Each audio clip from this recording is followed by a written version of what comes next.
আজকের এই বিশাল গ্যাদারিং আল্লাহ তুমি আমাদের নাজাতের ওসিলা বানাও, আমিন। আমাদের সময়ের অনেক দাম, এজন্য আমরা যেন ইখলাসের নিয়তে বসি কিছু শোনার জন্য, আমাদের জীবন যেন পরিবর্তন হয়। আমরা প্রায় শুনি যে এই মাহফিলে এসে অনেক যুবকরা নামাজ ধরেছে, আগে ড্রাগ এডিক্টেড ছিল, আগে পরকিয়া করত, আগে হারাম ব্যবসা করত। আল্লাহ হেদায়েত নসিব করে দিয়েছে। এই মাহফিলগুলো চলুক, আমরা চাই কি চাই না? সবাই চান। সবচেয়ে মজার ব্যাপার হচ্ছে আমাদের এদেশে সাম্প্রদায়িক সম্প্রীতি রয়েছে, ফলে হিন্দু, মুসলিম, বৌদ্ধ, খ্রিস্টান আমরা একসাথে থাকি এই দেশে, তাই না? আমরা যখন তাফসির মাহফিলের ডাক দেই, আমার হিন্দু ভাইরা ওই দিন আর রাতে ঢোল বাজায় না, ঠিক কিনা? আবার আমাদের হিন্দু ভাইদের যখন পূজা চলে তখন আমরা আবার তাফসিরের ডাক দেই না। এই সাম্প্রদায়িক সম্প্রীতির জন্য বাংলাদেশ গোটা বিশ্বে একটা মডেল, ঠিক কিনা? এজন্য হিন্দু ভাইরা এদেশে স্বাধীনভাবে তাদের পূজা পার্বণ পালন করবে, আমরা স্বাধীনভাবে আমাদের ইসলামের ধর্মকর্ম পালন করবে। এগুলোতে কখনোই বাধা সৃষ্টি করা ঠিক না, তাই না? এবং সাধারণ জনগণদেরকে বলি, খবরদার কোনো আলেমে দিনকে নিয়ে গীবত চর্চা করবেন না, কাউকে গালি দিয়ে কিছু বলবেন না, ফেসবুকেও কোনো বাজে কমেন্ট করবেন না। সে আলিয়া হোক, সে কৌমিয়া হোক, সে আহলে হাদিস হোক, সে জামাত ইসলাম হোক, সে পীরের মুরিদ হোক, সে আমার তাবলিগের ভাই হোক, আমরা সবাই ভাই ভাই। চিৎকার করে বলতে হবে, ঠিক কিনা? ভাই ভাই আমরা। আমরা যেন কোনো আলেমকে গালি না দেই। ওলামারা হচ্ছে নবীদের ওয়ারিস, আমরা যেন তাদেরকে শ্রদ্ধা করি। কখনো এক হুজুরের ভক্ত ফলে ওই হুজুরকে গালি দিলাম, ওই হুজুরের ভক্ত আবার এই হুজুরকে গালি দেয়, আছে না নাই? খবরদার, এগুলো বন্ধ করেন, আল্লাহকে ভয় করেন, আল্লাহকে ভয় করেন। এই দুনিয়াটা ক্ষণিকের, এই ক্ষণিকের লোভ, লালসা, ক্ষমতা, বাহাদুরি, জনপ্রিয়তা, এগুলোর জন্য ইসলামকে আমরা বিসর্জন দিতে পারি না। এই ইসলাম আমাদের কাছে আমানত, এই চেয়ারটা আমানত প্রত্যেক বক্তার কাছে, এই শ্রোতাগুলো আমানত, না খেয়ে এসেছে এরা। Could you imagine that? They all are hungry here. না খেয়ে এসেছে, না খেয়ে টাকা খরচ করে জনগণের টাকায় মাহফিলের আয়োজন করে, আর আমরা এক হুজুর আরেক হুজুরের গালি দেই। এগুলোর দিন শেষ। জনগণ এখন অনেক সচেতন, উল্টাপাল্টা বলে ধর্মপ্রাণ মুসলমানদেরকে গোজামিল দেওয়ার দিন শেষ হয়ে গেছে। এর জন্য এখানে কথা হবে কোরআন থেকে আর সুন্নাহ থেকে। রাজি আছেন সবাই? এজন্য রব্বুল আলামিন বলেন, কুল ইন্না সলাতি ওয়া নুসুকি ওয়া মাহইয়ায়া ওয়া মামাতি লিল্লাহি রাব্বিল আলামিন।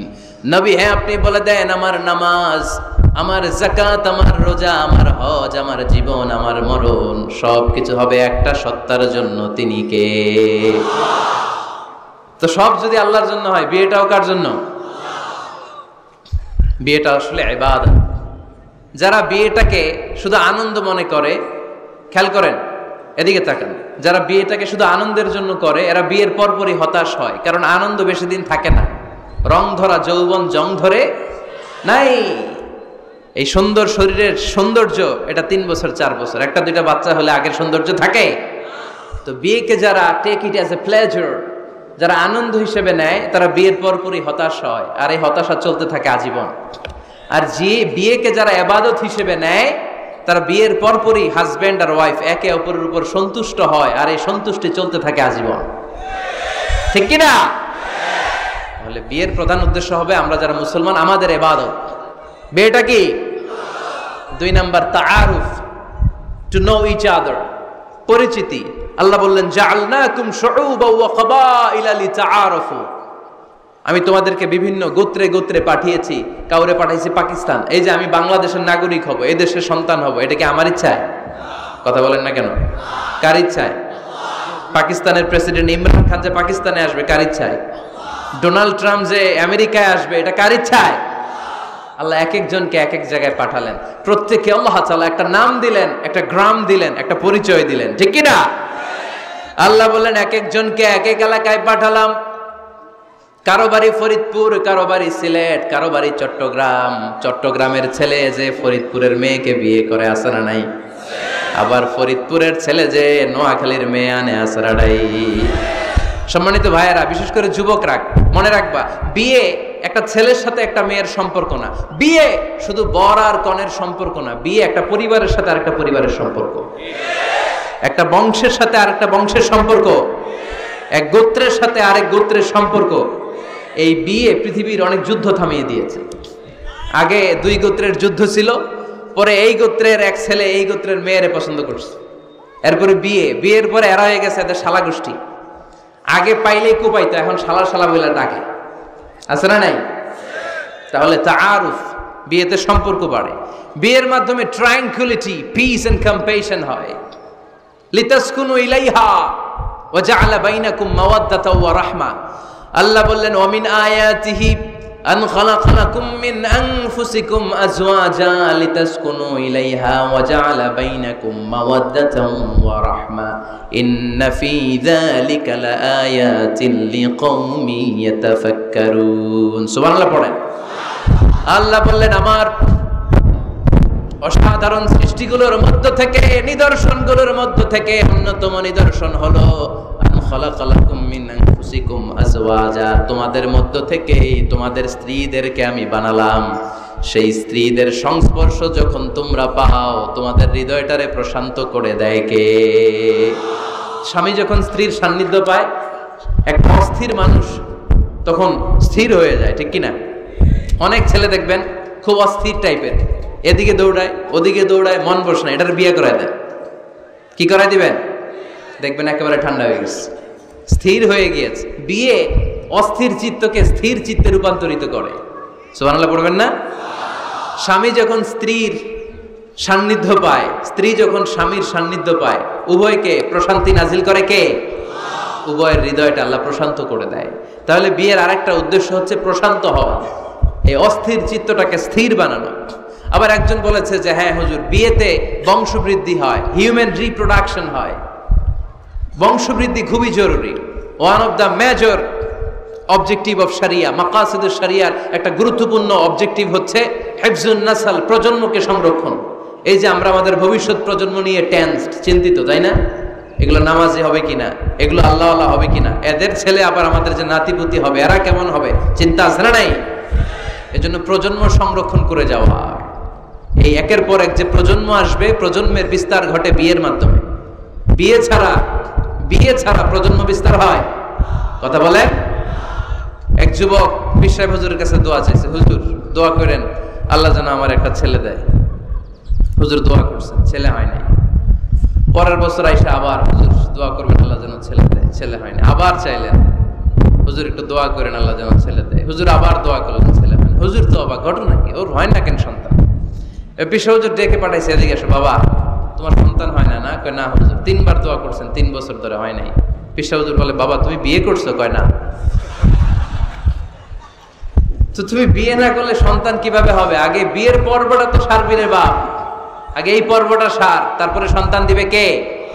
ইয়াহাবু লিমান ইয়াশাউ ইনাসান ওয়া ইয়াহাবু লিমান ইয়াশাউ যুকুর আও ইউযাওয়িজুহুম যুকরানান ওয়া ইনাসা ওয়া ইয়াজআলু মান ইয়াশাউ আকিমা ইন্নাহু আলীমুন কাদির। আল্লাহু আকবার।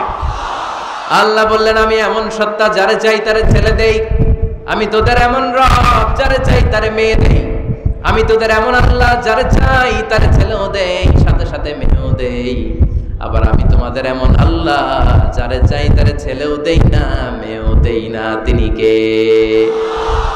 ছেলে মেয়ে সব দেন আল্লাহ, আবার দেন না, তিনি কে? এজন্য সন্তান যদি চান, চাইতে হবে একজনের কাছে, তিনি কে? নাকি সন্তানের জন্য মাজারে যে মানত করবেন? অনেকে বললে মাজারে মানত না করলে বাচ্চা হয় না, বলে। তো ছাগলের যে বাচ্চা হয়, ছাগল কোন মাজারে মানত করে? কথা কি বুঝতেছেন? মানত হবে একজনের জন্য, তিনি কে? আচ্ছা, বিয়ের আরেকটা উদ্দেশ্য হচ্ছে এই যে এই ছেলেটা বললো যে চরিত্রের হেফাজত হয়। হ্যাঁ, হুন্না লিবাসুল লাকুম ওয়া আনতুম লিবাসুল লাহুন্না ওয়া their dress and their you dress. স্বামী স্ত্রীর জন্য পোশাক, স্ত্রী স্বামীর জন্য পোশাক। পোশাক যেমনি আমাদের লজ্জাস্থান ঢেকে রাখে, তেমনি স্বামী তার স্ত্রীর চরিত্র বাঁচায়, স্ত্রী তার স্বামীর চরিত্র বাঁচায়, ঠিক কিনা? আর আরেকটা উদ্দেশ্য হচ্ছে হালাল এনজয়মেন্ট, হালাল পন্থায় বিনোদন। এই স্বামী স্ত্রীর যে সম্পর্ক, এটা কি বৈধ না অবৈধ? হালাল না হারাম? দেখেন ইসলাম কতটা লজিক। আমাদের জন্য অ্যাডাল্ট্রি এন্ড ফর্নিকেশনের সাথে জড়িত হওয়া না লাগে, জিনার দিকে যেন যাওয়া না লাগে, এই জন্য বিয়েকে হালাল করে দিয়েছে কে? এগুলো হচ্ছে বিয়ের উদ্দেশ্য। এবার যুবকদের জন্য আমি খুব সংক্ষেপে তোমাদেরকে কিছু টিপস দিব, যারা তোমরা বিয়ে করো নাই, কিভাবে বিয়ের জন্য আগাবা। খুশি? বহুত খুশি? বিয়েটারে আপনারা চাইলে অনেক সহজ করতে পারেন।